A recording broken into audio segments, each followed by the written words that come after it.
जोहार। आज मुझे ईडी गिरफ्तार करने आई है। दिन भर हमसे पूछताछ करने के बाद, समय बिताने के बाद सुनियोजित ढंग से मुझे गिरफ्तार करने का उन लोगों ने फैसला सुनाया। और किस विषय पर? ऐसे विषय पर जो चीजें मुझसे जुड़ी ही नहीं है। मुझ पर 8.5 एकड़ जमीन का मालिक होने का इनका दावा है और भूयारी जमीन किया, जो जमीन कभी बिकती ही नहीं और कहीं सबूत नहीं मिला। दिल्ली में भी इन लोगों ने छापे मारकर हमारी जो छवि खराब करने की कोशिश की और आज अंतोगत्वा ये सुनियोजित तरीके से दिन भर ये योजनाबद्ध तरीके से आए, समय काटे और उनको पता है कि शाम के वक्त कोर्ट कचहरी बंद हो जाता है और उन लोगों ने अपने योजना के अनुसार मुझे अरेस्ट करने का निर्णय में सुनाया। मैं कोर्ट के निर्णय पर बिल्कुल सर्वमान्य के साथ उसका सम्मान करता हूं। अभी मैं कोर्ट में जा रहा हूं, लेकिन मुझे नहीं लगता है कि मुझे इतना वक्त मिलेगा, क्योंकि आपको पता है कि व्यवस्थाएं देश के अंदर किस तरीके से चलती हैं। आज एक लोकप्रिय सरकार, एक आदिवासी अपने ताकत के बल पर जीतकर सरकार बनाकर राज्य की जनता का सेवा कर रहा था। आज लगता है ये वक्त अब मेरे लिए खत्म हो रहा है। अब एक नई लड़ाई हमें लड़नी पड़ेगी, ऐसे सामंती विचारों के साथ और ऐसे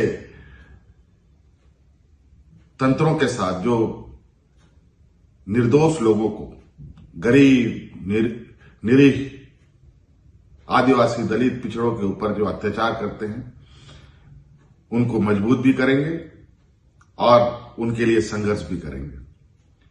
आज मुझे संभवतः ये लोग अपने कब्जे में ले लेंगे, मुझे उसका चिंता नहीं। शिबू सोरेन का मैं बेटा हूं। संघर्ष हमारे खून में है और संघर्ष करेंगे, लड़ेंगे, जीतेंगे भी।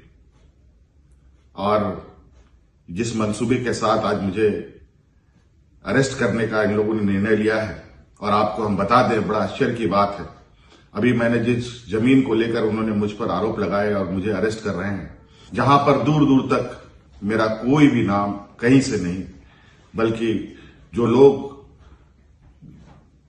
जाली कागज बनाकर और जिनके फर्जी शिकायत के आधार पर मुझे आज गिरफ्तार करने का एक षड्यंत्र रचकर ये कामयाब हो रहे हैं। और मुझे पूरा विश्वास है आज नहीं कल सत्य की विजय होगी।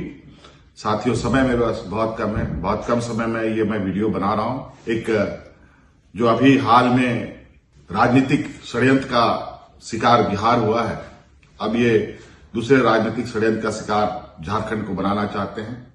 लेकिन आप अस्वस्थ रहें।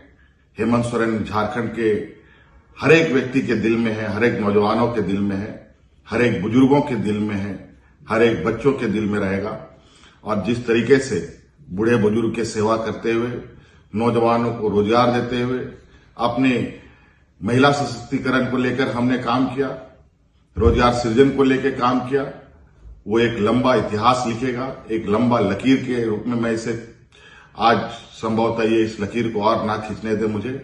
लेकिन आप अस्वस्थ रहें, सत्य की कभी हार नहीं होती।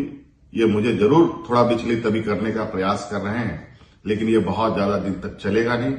लेकिन जब हम अगली लड़ाई के लिए तैयार होकर आएंगे तो इस मजबूती के साथ आएंगे कि दोबारा इस तरीके के षड्यंत्र करने वाले आगे से इस तरीके के कदम उठाने से भी हजारों बार इनको सोचना पड़ेगा। धन्यवाद साथियों, जोहार।